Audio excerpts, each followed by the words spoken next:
Hey, what's up, you guys? Jeff Cohn here with another episode of the Team Building Podcast, where we interview top team leaders, broker owners, and thought leaders across the country. We have a very special guest today coming from a place that I'm very jealous of, and that is San Diego, California. Mr. Kyle Whissel. What's up, man? Dude, it's living the life right now. It's perfect San Diego weather, 75 and sunny, just like every day. We're very blessed to live here. Dude, good for you. And people don't know I'm in Omaha, Nebraska, and it's always freezing cold or crazy hot. So I think it's like 98 degrees right now, but like super humid. I would like to be in San Diego. And I'm actually coming out next month for the Steve Sims conference. Okay. Steve wrote the book Blue Fishing, and I'm gonna go check that out. So maybe we should hang out while you're in town. Yeah, exactly. Well, Kyle, you're very well known, an influencer, of course, across all brokerage brands. I think you're most known for your social media engagement and some of the really cool things you're doing with video. I know today we'll talk a little bit about funnels. And as we've talked about, our audience members are comprised of team leaders, broker owners, industry leaders, entrepreneurs. And I know everything and anything you're doing. What's so great about your business is it's not just for real estate agents, it's for anyone running a business. And so why don't you talk a little bit about your journey of where you've come from, what platforms you've worked on, where your team is today, and then where you're going. And then we can talk about some of your funnel strategies. Yeah, for sure. So again, Kyle Whissel, I'm in San Diego, California. Run Whissel Realty Group. We're at EXP Realty. Last year, we did 456 transactions, 267 million. This year, we're trending toward 400 million in volume. We're running about 40 agents on the team right now. We have a goal to get up to 60 by the end of the year. So we're in big growth mode right now. And all the background noise that you might be hearing right now, we just finished up a fun little script battle with our team. We did a fun little head-to-head competition. We had 16 of our best agents do it and just go head-to-head and see who had the best scripts and objection handlers. And it was super fun. So if you're watching this, you either have a team or are building a team. Something I would strongly recommend that you do. It's really good for culture. It's really good for the new agents to see what the veteran agents are doing and what they're saying. Killer event. So I couldn't recommend that enough. Cool, man. Well, that's awesome. That's a lot of business. Obviously, you guys have a great sales price. A lot of times people will come from an area with a high sales price and they'll brag about the big volume, but never don't want to say their units. You're over 400 units. I mean, that's incredible in San Diego. And of course, it's a testimony to your leadership and bringing people together. I love the example of just doing your script battle. You know, so many teams so often don't have a consistent process in holding their agents accountable and coaching. And you've always subscribed to, investing in yourself, knowing it's going to help others. And I think that's awesome. So where are you guys going? What's your plan the next year? You're at EXP. I think we've talked about expansion. I don't know if you're already doing that or not, if that's on the radar. Yeah, we've always looked at expansion. I know some of the other brands out there are big on the expansion model, and we've just found that there's so much business to be had here in San Diego. There's 36,000 transactions a year. I don't know why I need to leave here. I mean, I don't. You gotta get to 36,000 sides, and then maybe you'd look at it. Yeah, it's like, we did 456 last year out of 36,000. There's so much more opportunity locally where we actually have an established brand. So sure. I'm not a big fan of like popping teams in 10 different cities. I'd rather pop 10 times as many people here in this one city. And that's really what we're on track to do.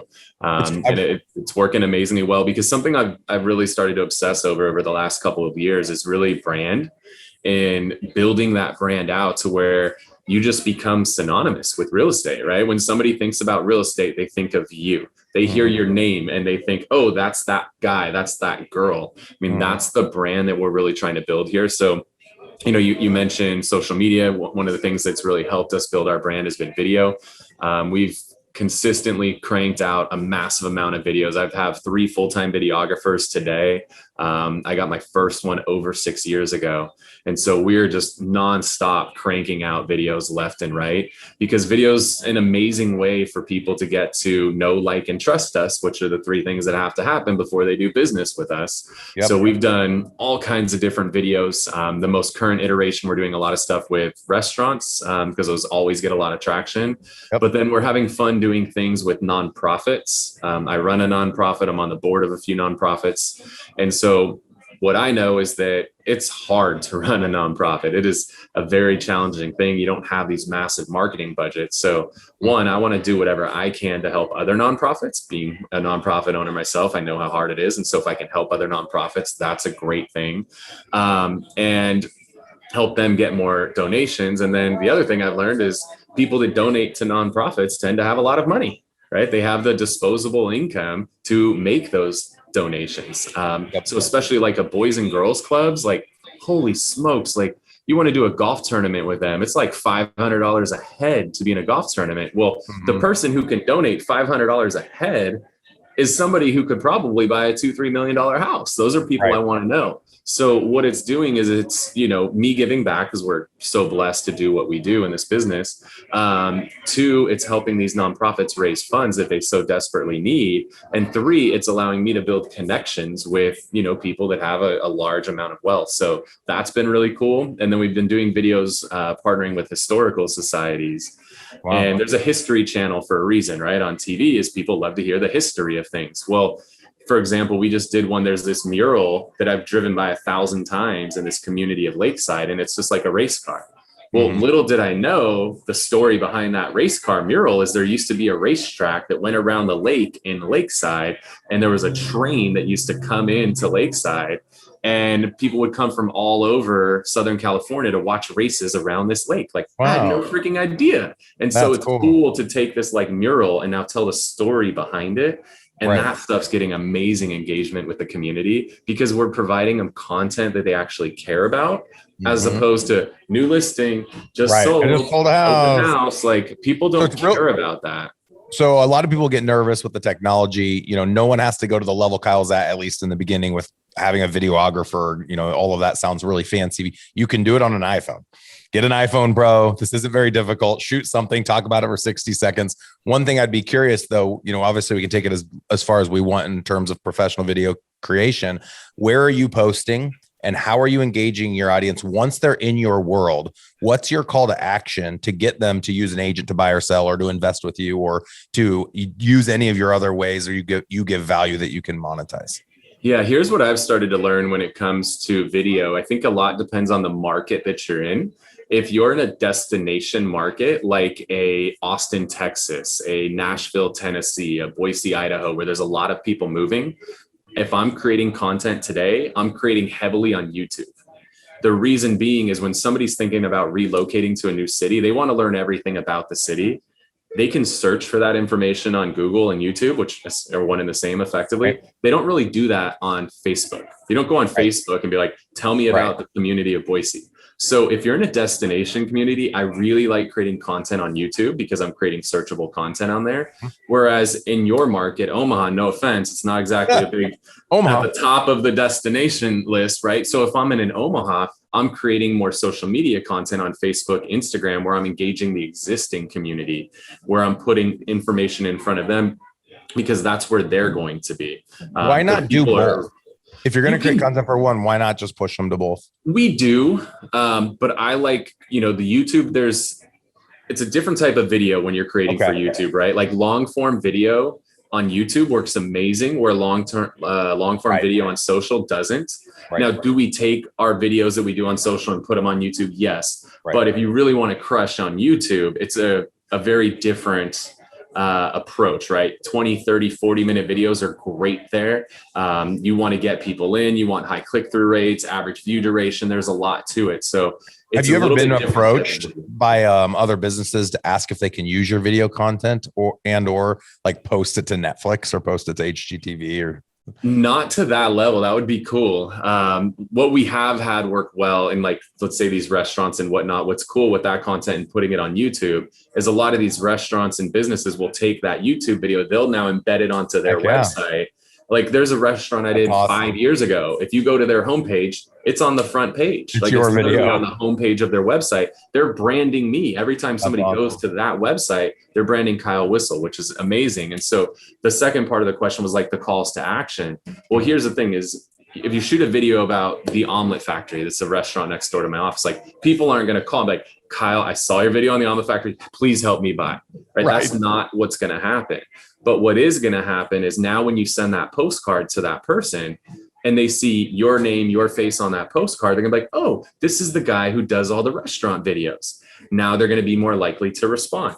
When you make that expired call and you say, hey, Jeff, it's Kyle over at Whissel Realty Group, like, oh, Kyle, you're the video guy. You do the restaurant videos, right? So what it's going to do is it's going to lift the response rate and everything around you. Mm-hmm. So are you going to do some deals directly from the videos? Yes. But that's not the primary thing. You're building brand, and then brand is going to lift everything else around you to where the response rate on that expired call, on that postcard, when you take that Zillow connection call, everything that you do, you start to see a lift, because now you're a brand that people have come to know, like, and trust via the video. Now, when it's time for them to do business, they're going to. A good example is we had somebody call the other day off of a postcard they got 6 months ago. But they saw a listing and they had this postcard. They had held on to it for 6 months because they trusted our brand, right? They could have called the listing agent. They could have went on any website, but we had built the brand and built that trust with that person where they held that postcard. And when they were finally ready, they picked up the phone and called us because of brand. So I'm huge on brand. And right, as all these other companies are taking away our leads, right, the way that you can take the leads back is to build your own personal brand. And so I think that's something a lot of people don't think about enough. And they're too focused on building their company's brand. And, one of the good things at EXP is they really allow us to build our brand. I was independent previously. I had a big fear coming over. They're like, oh my gosh, I'm giving up everything. And in all honesty, we've been here for like 3 years. I think I've had 3 people ask, like clients, ask what EXP is, because we've built such a strong Whissel brand. Our colors, our logo, they know, that's synonymous with Whissel. And so that's something I think is important for people too, is make sure you're always building your brand, not your brokerage's brand. Because if you build your brokerage's brand and you leave that brokerage, what do you have left? Right. You have nothing. You built their brand, not your own brand. So, hey, if EXP ever falls apart, I could easily just drop EXP, slide something else in there, but I stay Whissel. Whissel is that consistent brand that people know, like, and trust. Are people able to in YouTube follow like a restaurant review? Do you have a name? Like we could go check out some examples. Yeah, Everything East County. Everything East County is our channel. So you can check out the videos on there. You could go to our Facebook page. Something that's been really good for us was spinning a Facebook group off of the Facebook page. Our Facebook group, I think, is 6,000-7,000 active users in there. And so what's great with a page is you have to create the content. If you don't put content on a page, nothing is happening with your page.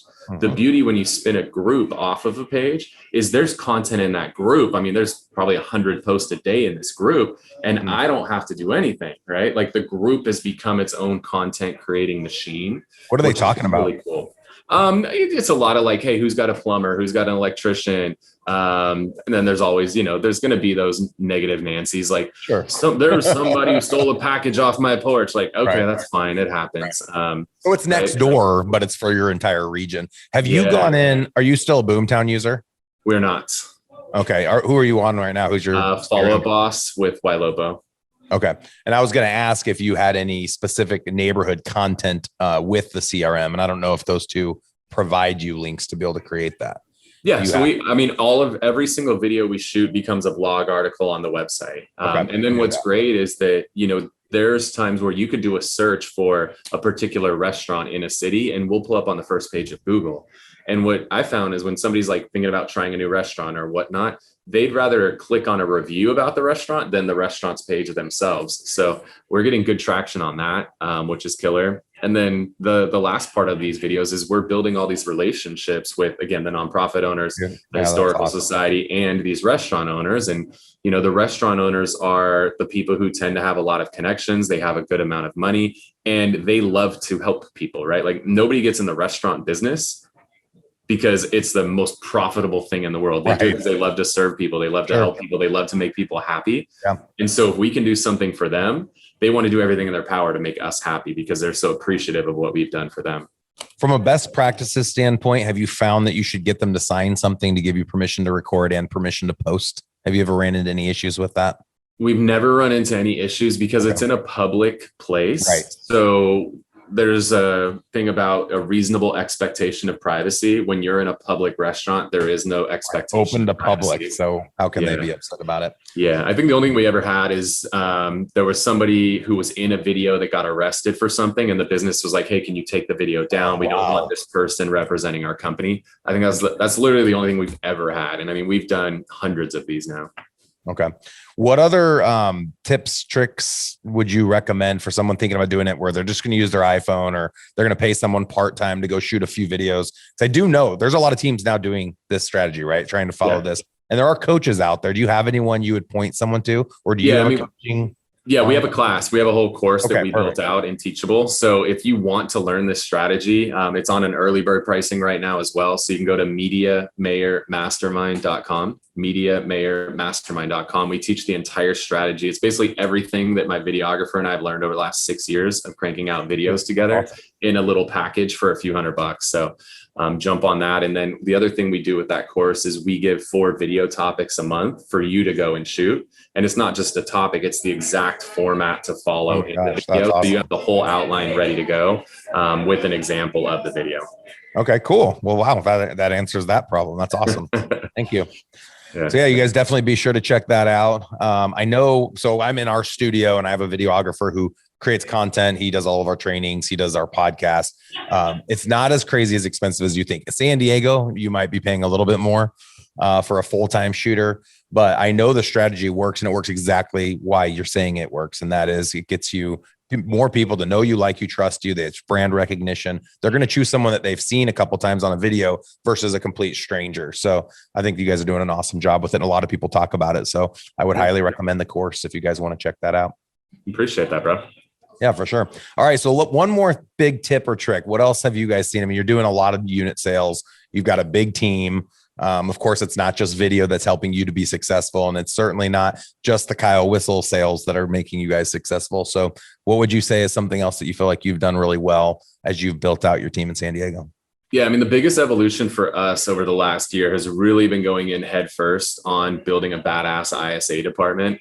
There's been a complete game changer for our company, because here's what I see most team leaders doing is they're going out and buying leads on Facebook and pay-per-click and a lot of these websites where we know realistically a Facebook lead, the conversion rate on that is under 1%. I mean, it's a fraction, 0.1% is what I would say, 0.1, 0.2%.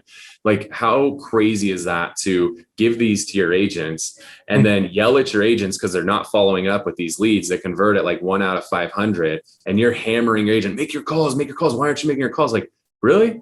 Like, is your agent the dumbass, or are you the dumbass for expecting your agent to do that? Because last time I checked, nobody got their real estate license to sit on the phone and just bang out calls for hours and hours every day. Like, people got their license so that they could go show homes, they could close deals, negotiate deals, and cash checks, and work the business themselves, pretending they're on the phone for an Instagram photo. Like, that's what they got their license for.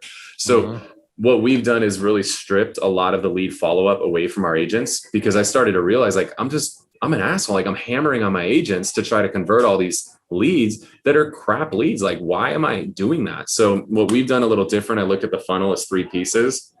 The top of the funnel, we use AI and automation at the top of the funnel, because I don't believe a human should be wasting their time on a lead that converts 1 out of 500. I think that's crazy. So we use AI through Ylopo. They have a really cool system built out where it'll automatically engage leads for us via text message. And then we also run call action. We run really long-term text campaigns. We get an amazing response via text. That's really where most. What's the company for that? Call action. Call action. So Ylopo handles like the AI stuff for us. Call action handles the long-term text strips. And then what we do is once somebody engages, then our ISAs take over at the middle of the funnel. Now we're getting a human involved because we at least have a hand raiser who's willing to have a conversation. So now let's have a human involved. But still, there's a lot of work that has to be done. Just because they responded to a text doesn't mean they're ready to go. So now the ISA takes them from that middle of funnel to the bottom of funnel to where they're actually saying, not only did I raise my hand, now they're saying, I'm ready to meet with an agent. So now what we're able to do is deliver appointments on a platter to our agents, which is exactly what they want, right? Meet people, show homes, negotiate deals, cash checks, right? Like, that's what they want. So we have an ISA department that's consistently putting out 100+ appointments a month for our agents. And so what that's doing is, one, it's making us very attractive for new agents because they can come in and not just get leads, they get appointments.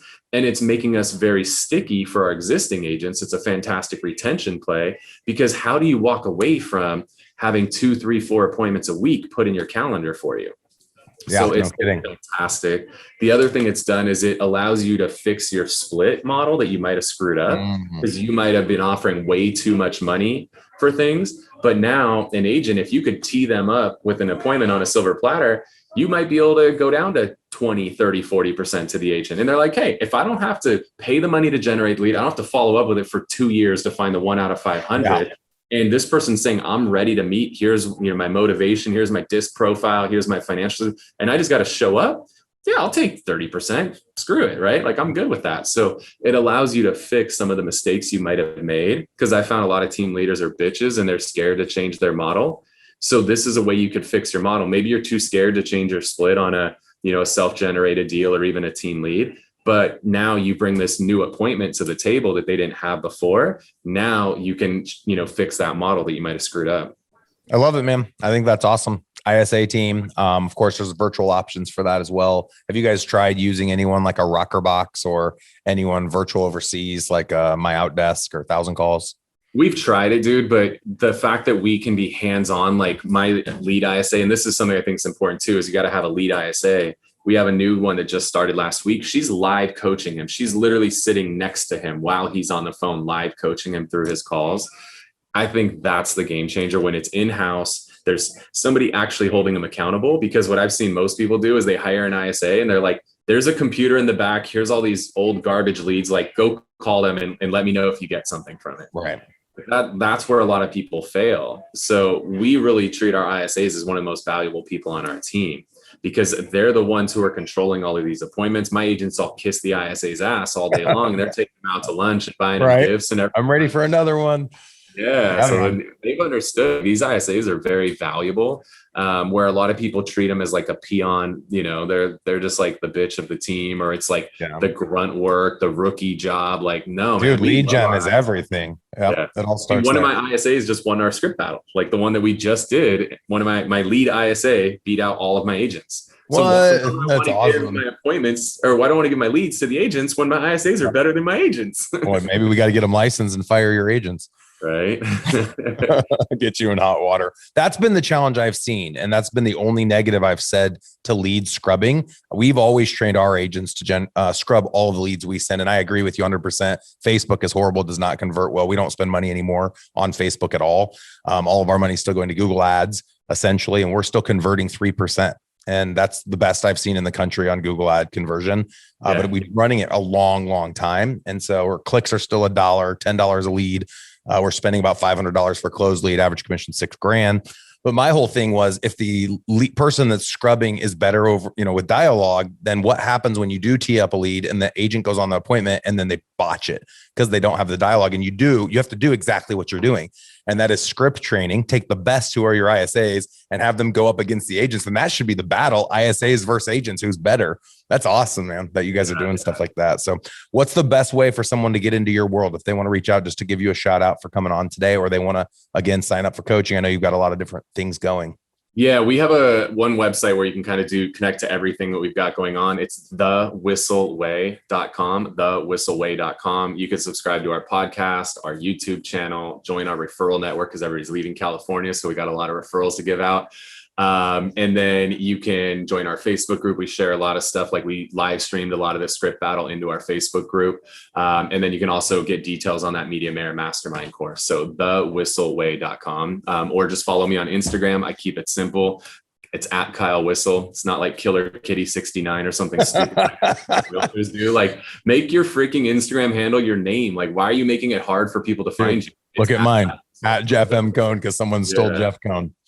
That's awesome, man. Well, Kyle, thank you so much for coming on. And I want to invite all of our guests listening. Please, if you have any other questions, reach out to Kyle, give him a shout out, give us a 5-star review on iTunes. That's the best way you can say thank you for Kyle coming on today. Of course, none of our guests get paid. This is all an abundance mindset. Just we reached out to Kyle in an email and he said yes. And here he is. So we're really grateful that you gave us your time. Sorry, I started a little late today.